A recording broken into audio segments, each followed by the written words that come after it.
Good morning, YouTube land. I thought I would do the second part of the online assessment video while I'm stuck in my 5-mile-an-hour traffic jam of the morning commute.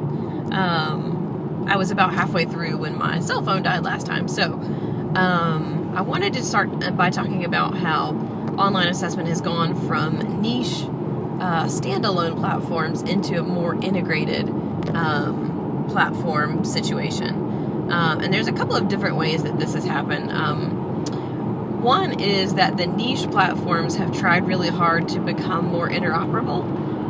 So through the use of APIs, the more clever of the niche platforms have begun to integrate with other platforms that do instructional, direct instruction and student information system tasks and things like that.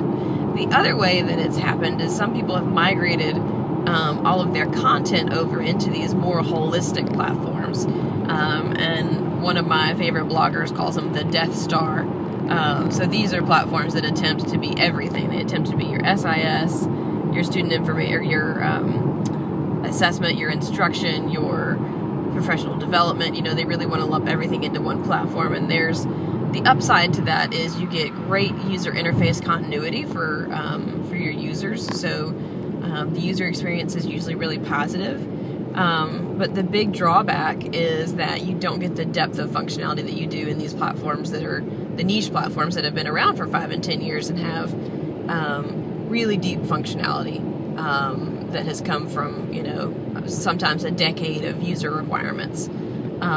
So there's a trade-off. So you can get great continuity of user interface, but not the greatest depth of functionality, or you can have awesome depth of functionality, but a really choppy user interface situation when you use APIs to sort of patch the niche platforms together. So that's kind of where things are today in the educational platform world. And I will also add a side note. We use the term platform in education, but anybody who is a real techie will tell you they're really not platforms, they're really applications. So you'll probably hear me use those terms interchangeably, but that's where the educational application landscape is at the moment. You've got kind of a trade-off between user interface and depth of functionality.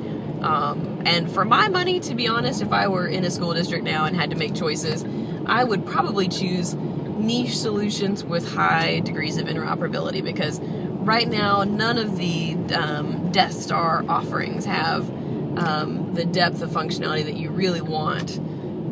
And that's the most important thing. You know, you can really kind of get through user interface troubles. It won't be easy and it will require a lot of training, but it's better than spending a lot of money on something that doesn't have any functionality to it. So if those are your choices, that's the one that I would make.